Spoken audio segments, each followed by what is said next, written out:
Do livro Contos Reunidos de Dostoiévski, título Uma História da Vida Infantil. Este conto foi publicado originalmente em Diário de um Escritor, no número de dezembro de 1876. Então começa desta forma. Vou contar para não esquecer. Na periferia de Petersburgo, ou ainda mais longe, vivem uma mãe e sua filha de 12 anos. É uma família pobre, mas a mãe tem uma ocupação e ganha seu pão com dificuldade. A filha frequenta uma escola em Petersburgo e sempre vai e volta em veículos públicos, que em algumas vezes por dia, a intervalos determinados, fazem o trajeto do grande centro comercial localizado na Avenida Nevsky até o lugar onde elas moram. Certa vez, há uns 2 meses, não faz muito tempo, quando o inverno se instalou rapidamente e inesperadamente e o caminho na neve começou a se formar, a mãe, olhando para a filha, disse: Sasha, vejo que você não tem estudado. Há muitas noites tenho reparado nisso. Você está aprendendo alguma coisa? Ah, mãezinha, não se preocupe não. Eu fiz tudo já. Terminei com 1 semana de antecedência. Está bem, que seja então, disse a mãe. No dia seguinte, Sasha foi para a escola, mas às 5 horas o condutor do veículo público no qual Sasha deveria retornar para casa saltou em frente ao portão da casa delas e entregou para a mãezinha um bilhete que dizia o seguinte, abre aspas, Querida mãezinha, eu fui uma péssima menina durante toda a semana. Tirei 3 notas 0 e menti para você. Tenho vergonha de voltar para casa. Não voltarei mais. Adeus. Adeus, querida mãezinha. Me perdoe. Sua Sasha. Pode-se imaginar o estado em que ficou a mãe. Quis largar o trabalho imediatamente, é claro, e correr para a cidade para procurar Sasha, ao menos seguir algum vestígio. Mas procurar por onde? E como?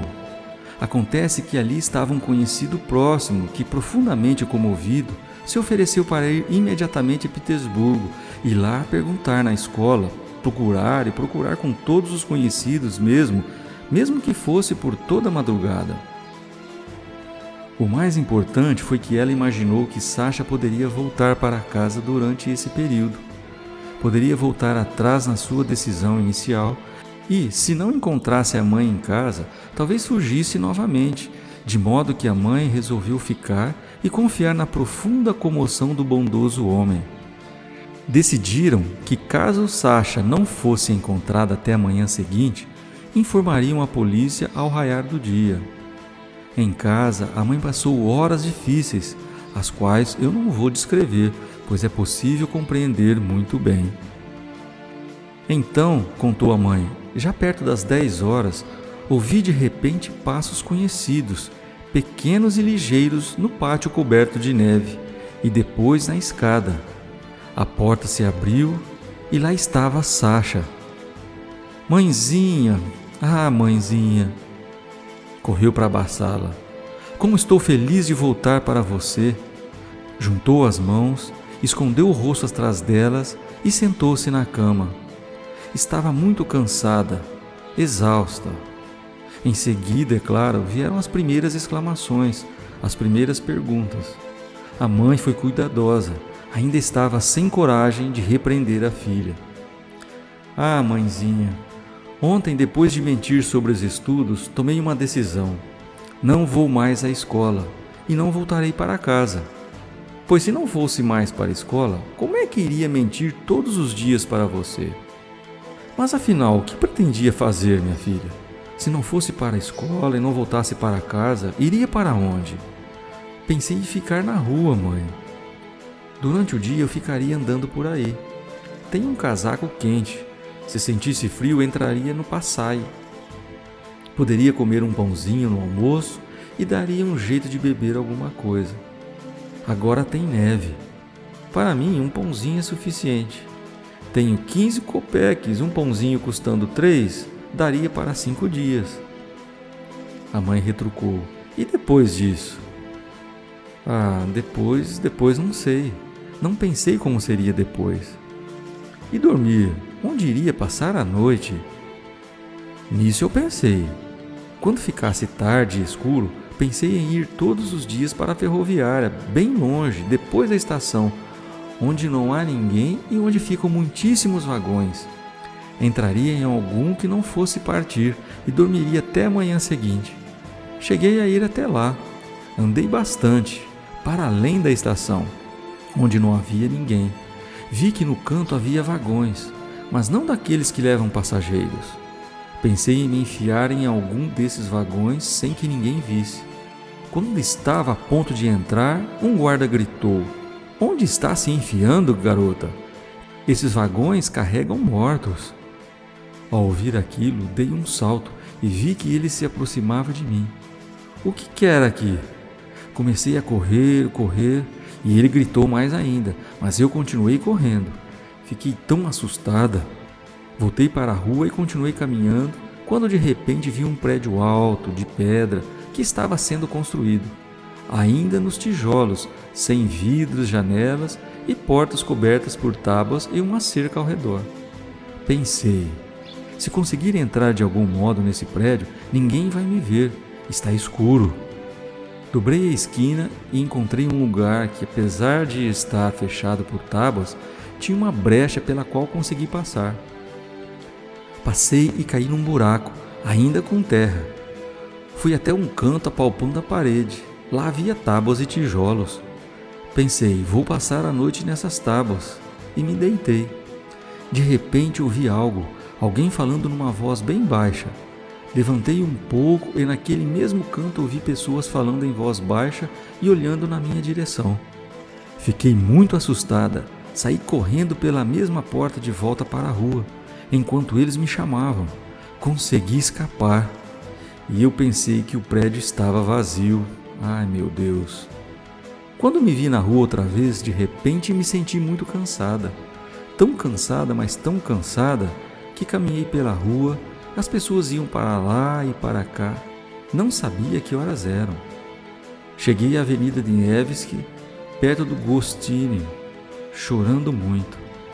Pensei, se ao menos aparecesse um homem bondoso que tivesse pena de uma pobre garota que não tem onde dormir. Eu confessaria tudo, e ele diria para mim: "Venha passar esta noite na minha casa." Continuei pensando nisso enquanto caminhava, quando de repente vi que lá estava nosso transporte, pronto para fazer a última viagem, e eu que achava que ele havia partido há muito tempo. Pensei, vou voltar para a mamãe. Peguei rapidamente o transporte e agora, mãezinha, estou feliz por ter voltado. Nunca mais vou mentir para você e vou estudar bastante. Mãezinha. Perguntei para ela, continuou a mãe. Sasha, você planejou mesmo tudo isso? De não ir para a escola e morar na rua? Veja, mãezinha, faz um tempo que conheci uma garota como eu, só que ela frequenta outra escola. Acredita que ela quase nunca vai, mas em casa diz que vai todos os dias. Ela me disse que acha muito chato estudar, que a rua é alegre.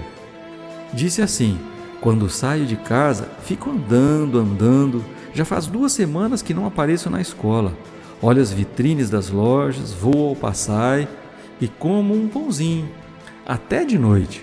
E na hora de voltar, volto tranquilamente para casa. Assim que fiquei sabendo disso, pensei, eu também gostaria de fazer isso. E comecei a achar a escola chata.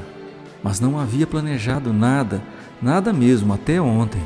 Eu tomei a decisão depois de mentir para a senhora. Essa história é verdadeira. Agora, por certo, a mãe tomou algumas medidas. Quando me contaram isso, pensei que viria a calhar para o diário. Deram-me permissão, desde que fosse anônimo, é claro. Certamente haverá protestos. Por exemplo, é um caso isolado e aconteceu apenas porque a garota é bastante boba. Mas estou certo de que a garota não é nada boba. Sei também que nessas almas jovens, que já saíram da primeira infância, mas ainda não longe de ter chegado sequer ao primeiro grau da maturidade, surgem às vezes ideias, sonhos e decisões surpreendentemente fantásticas. Essa idade, 12 ou 13 anos, é de um interesse excepcional, em meninas ainda mais do que em meninos. Aliás, acerca dos meninos, os senhores devem se lembrar de uma notícia que saiu nos jornais há uns 4 anos sobre 3 alunos muito jovens que fugiram da escola para ir à América e que só foram pegos bastante longe da cidade portando uma pistola. De modo geral, antigamente, há umas 2 gerações, as cabeças dos jovens podiam abrigar sonhos e fantasias, exatamente como as dos jovens de hoje. Mas os atuais são mais decididos, têm bem menos dúvidas e refletem menos. Os de antes elaboravam um projeto, digamos, fugir para Veneza depois de ter lido sobre a cidade nos contos de Hoffmann e de George Sand. Eu conheci um desses. Mas não executavam, no máximo confessavam em total sigilo a um colega. Os de hoje elaboram e executam. Aliás, antes eram ligados a um sentimento de dever, a uma sensação de obrigação em relação ao pai, à mãe, a certas crenças e princípios. Hoje em dia, sem dúvida, essas ligações e sensações se tornaram um pouco mais frágeis. Eles têm menos restrições externas ou internas. Por isso, talvez, a cabeça funcione apenas em um sentido. É claro que tudo isso tem algum motivo. O mais importante é que não se tratam de casos isolados, não, que ocorrem por tolice. Isso não. Repito, essa idade extremamente interessante requer atenção especial dos nossos pedagogos, tão ocupados com a pedagogia, e dos pais, tão ocupados hoje em dia com tantas coisas, e não com certas coisas. E como é fácil isso acontecer, ou seja, o que é mais terrível e ainda com quem? Com nossos filhos.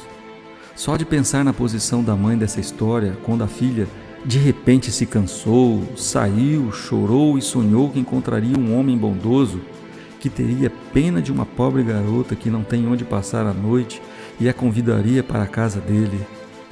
Imagine que esse desejo, prova de sua ingenuidade juvenil e imaturidade, poderia facilmente ter se realizado, pois em toda parte, seja nas ruas ou nas casas mais abastadas, pululam esses tais homens bondosos. Mas e depois, no dia seguinte? Ou o buraco no gelo, ou a vergonha de confessar, e depois da vergonha de confessar, a habilidade de guardar tudo para si mesmo, de conviver com a memória e em seguida refletir sobre aquilo já sob outro ponto de vista. Pensar e pensar, mas já com ideias das mais variadas, e tudo isso aconteceria pouco a pouco e por si só. No final, talvez, desejaria repetir a história e então todo o resto. Isso com 12 anos. E tudo bem às ocultas. As ocultas no sentido pleno da palavra, viu? E a outra garota, que em vez de ir para a escola ficava olhando vitrines, ia no Passai e ensinou a nossa garota. Eu já tinha ouvido coisas desse tipo entre garotos que achavam chato estudar e gostavam mesmo era de vadiar. A vadiagem é um hábito doentio e, em partes, nacional aqui da Rússia. É uma das coisas que nos distingue da Europa. Um hábito que se transforma numa paixão doentia e que não raro se desenvolve na infância. Sobre essa nossa paixão nacional, falarei sem falta em outro momento. Então, ao que parece, podem existir também garotas vadias. Suponhamos que seja uma garota até então totalmente inocente. Mas sendo inocente como os primeiros seres do paraíso, não é capaz de escapar do conhecimento do bem e do mal, mesmo que seja só um bocadinho, apenas na imaginação, nos sonhos. A rua é uma escola tão afiada. O mais importante, continuarei a repetir, esta é a mais interessante das idades. Por um lado, conserva uma comovente ingenuidade juvenil e imaturidade. Por outro lado, já desenvolveu uma insaciável capacidade de percepção e uma rápida familiaridade com ideias e concepções, das quais, segundo muitíssimos pais e pedagogos, nessa idade eles não são capazes de ter a mais vaga noção. E é essa divisão, a união dessas duas metades distintas da essência juvenil, que representa uma enorme quantidade de perigos e situações críticas na vida dessas jovens criaturas. Fim do conto de Dostoiévski.